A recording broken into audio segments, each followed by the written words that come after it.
Good evening, everybody. It's Dr. Malika along with my husband. Sherrod, hey, how you doing? And this is Transformation Tuesday for November the 20th, 2017. And we are talking about blended families today. For this month of November, we decided to talk about things dealing with relationships. This specifically deals with the family structure. And the reality is we live in a society where there is a high number of blended families. And that is just a testament to the divorce rate, the fact that there are a lot of single parents that later on enter into marriages and relationships after the fact. And so I thought it was important for us to talk about it because it is a very touchy subject, but it's important. I also follow just some things in the media. One recent story I've been following is the relationship between Sierra, the singer, and her husband, Russell Wilson, who is a quarterback in the NFL. And the fact that they have a blended family. She brought in a child from a previous relationship. He has no children, but the child is small. He has a really good relationship with the child. If you go to his social media account, you see him always posting pictures of them together. You see the child in his jersey. You just see the child at his practices. Like, he was very inclusive of the child even prior to him marrying her. And a lot of people attacked that model that I thought was actually a very positive and healthy model of showing how to blend families and not show the difference. Even if there's no biological connection, there can be a heart connection. And so I thought that it was good for us to talk about that. So we want to get into just some strategies and some tips to make your blended family blend in a better way, in a healthy way. And I've gotten some inboxes, so we'll bring up some of the stuff that I got inbox as far as blended families. But I wanted to throw out the first tip, which is acknowledging what the challenges are with your blended family. We don't always go into the relationships where there's kids involved thinking about the challenges, not just of your relationship romantically, but the challenges for the family structure. So you're going to have to acknowledge what those challenges are. Is there opposition from the other biological parent? Is that a challenge? You need to acknowledge whatever it is. How can I work on that particular thing? But you do definitely need to acknowledge whatever challenges are going to be facing your blended family, because if you don't acknowledge what they are and put out a plan to address them, then they will still be there. So they're not things that can just be ignored and looked over. Anything you want to add? No. Oh, okay. Next one. Since we're talking about acknowledging it, coming up with a plan. This was, I probably think, a big one, because I know from a personal perspective, I didn't necessarily have an actual plan thought out when we went into our marriage of what it was going to look like to have a blended family. Most people don't have that as far as a plan for dealing with their blended family. One of the inboxes I got was someone telling me that their spouse had adult children going into the relationship. They didn't expect to have as many challenges because the children were grown, and realizing that reality and the expectations did not match up. And so there was no plan of action on how to actually deal with the challenges that occurred. You got to have a plan. So you, number one, need to acknowledge what are the challenges that you have, and then you got to figure out a plan of attack on how to deal with that. Because, if you don't, without a plan, you become very reactionary.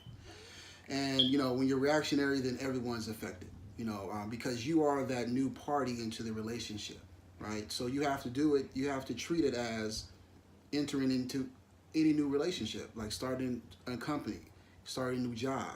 You have to learn the personnel. You have to learn the people that you're in relationship with. You have to learn them. You have to study.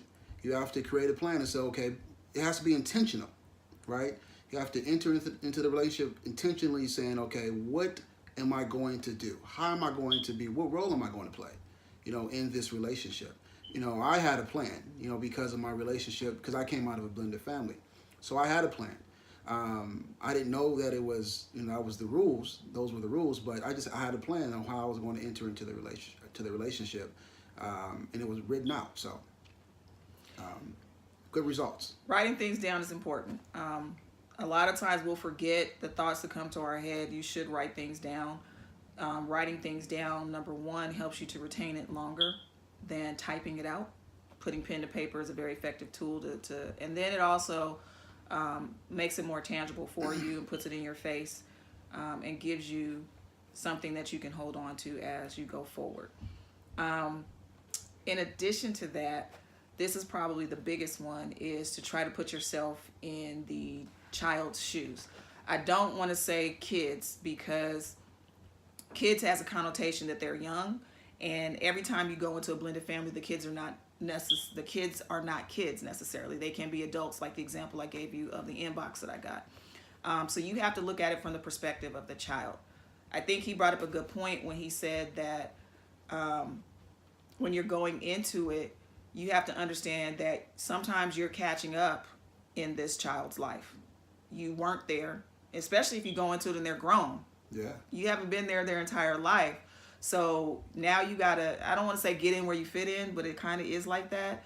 You got to figure out what is your dynamic and what is your role going to be in the child's life. Number one, you can always be the child's friend. Yeah. That's off the top.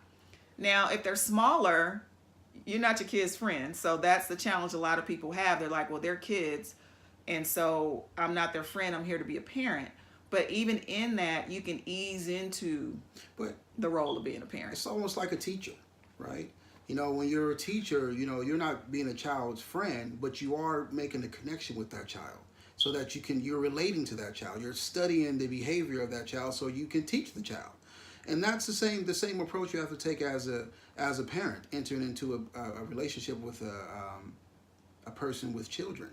And, you know, and I like to always, you know, look at the children. If you bring in two sets of kids, look at the children, how they relate to one another. It's easy for children to make connection because, you know, as you would say, what? You would say that they kind of know what the child is dealing with.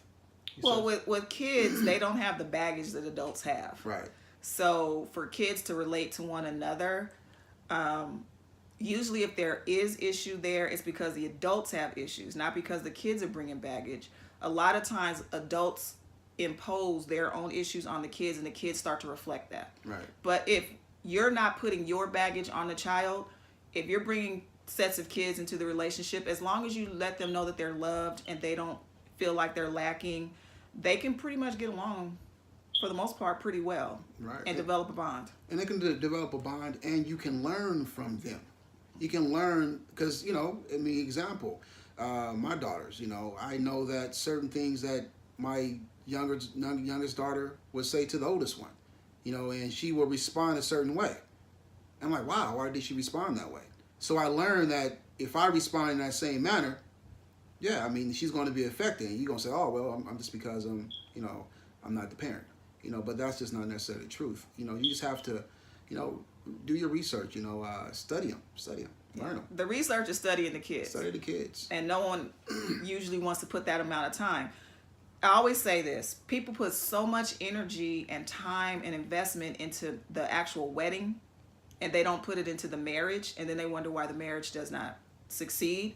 The same thing with blended families. The amount of time and energy you put into that wedding and what that day is going to look like, put that same amount of energy not only into your marriage, but also into the family structure, the kids. What role do you want to play? Sit down with the other parents, the other biological parents, and you guys as a conglomerate come together and say, our common goal is to make sure our children are healthy. This is what we want to do. Doesn't mean it's going to be easy. There may be opposition from those other biological parents where their issues are impeding on them seeing the bigger picture. Right. And the bigger picture is that your kid has a healthy environment in every household that they belong to. Right. But you still, again, that's one of the challenges you need to acknowledge. If that's a challenge, that's one of the things on your list that you need to acknowledge and figure out, how can we fix this? So you definitely want to put yourself in the kids' shoes because number one, the kids didn't ask to be here. Right. Number two, they're not the ones that decided to get together and put these families together. They're along for the ride a lot of times. And so you have to look at it from their perspective. They're coming into something where you had the time to learn your spouse or learn your partner. They didn't have that same amount of time that you had. Right. So they're catching up as well. Just like the bonus parent is catching up with the life of the child, The child is catching up with who this person is. That's a good point. I like that. You know, so they're a little slow behind the gate too. So they're trying to figure out, well, who is this person? They don't want to offend their biological parent. Right. You got to think about that too. So put yourself in the child's shoes and understand that they also have challenges with this blended family, and it's not easy. Even if they're grown, it's not easy. It's not easy. And don't discount age, that it gets better with age, not necessarily. Because, you know, like we've said in the entire conversation, the history plays a major part. You know, you can't recreate the history. So you have to start then, when you enter the relationship, at trying to create your own history, create your own traditions, if you will. You have to create those. You have to create your own little micro culture, right? And that's what we want to do. You know, you want to create that. You want to be a part of that. Don't blow up don't blow it up. Just infuse yourself. You know, navigate. You know, you be the bigger person. You know, because you have the relationship with the parent or with the spouse, right? Like she just said. So, but now you have to extend it out to the children, even to their family, to the parents of the children, to the extended family. All of that plays a role in blended families, because you bring in a huge families, like multiple families together, and all of them play a role. Because if a graduation happens, you got 4 different sets of people coming. You know, in our case, we got multiple. It's a lot of people coming to our graduations. Mm-hmm. You know, so that's just a little.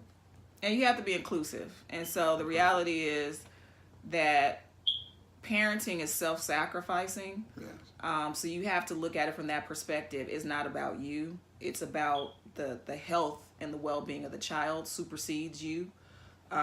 It can be challenging if you're the spouse that comes into the relationship and you have no children. So that's another dynamic. You may be the one coming into the relationship and you've never birthed kids or had kids. So you don't understand the perspective of being a parent. That is a challenge that needs to be acknowledged. Right. I've never been a parent. So now I'm not only becoming a spouse, instant parent, I'm now also becoming an instant mom or instant dad. Yeah. That is something that has to be acknowledged. From a female perspective, women are territorial. We are, especially if we're mothers. We're territorial. We went through all the labor and the pain to bring that child in, all that sacrifice, and we don't want other people to encroach on our territory. Yeah. That might be something we need to work on, because it's not about us. It's about making sure that our child has a healthy environment in every place that they lay their head. And when the blended family occurs, they're not just laying their head in one place. So you want to make sure that it's even healthy in the other biological parent's household, as well as the household that is the primary one. We have some more tips, and it looks like we may not get to them today. But I do think that this is a really important topic. It's still a touchy one, and I'm hoping that something that was said today will be beneficial to someone who's dealing with the issue of being a blended parent, being in a blended family, or being a bonus parent. And we can talk about some more of these things on next week, which will be the last week for the month of November, where we'll be finishing up this about relationships and dealing with the topics and issues that deal with relationships. Maybe we'll extend it a little bit to December. Don't know. We'll see. Maybe. But I think that this topic is a very important one, so I did want to leave us the opportunity to talk about it for more than 1 week if we necessarily needed to. But as usual, our 15 minutes time goes really, really fast. Really quick. But hopefully something that was said will spark the action that's needed in your blended family to hopefully work on some of the challenges and the difficulties that you're dealing with. And I also would like feedback. Send more questions, send more personal testimonies, more personal experiences, because that'll also help us address where we want to go next week. And possibly off the top, we can talk about that before we transition into some other random topics dealing with relationships. As usual, you can find me on social media. My handles on Instagram, Facebook, and Twitter is Dr. Malaika Speaks. Malaika spelled Malaika. And I'm also online. My website address is MalaikaMBrown.com. MalaikaMBrown.com. So remember that You can always reach out to me any of those ways with your questions, comments, any topics that you would like to see done for Transformation Tuesday. And for myself, Dr. Malaika. I'm Sherrod Brown. My husband, Sherrod. We hope something was said that was beneficial to you, and we look forward to seeing you on next week. Have a great rest of your week and a great Thanksgiving. Enjoy your families Kiss for our kids Thanksgiving. for us. Yeah, kiss your kids.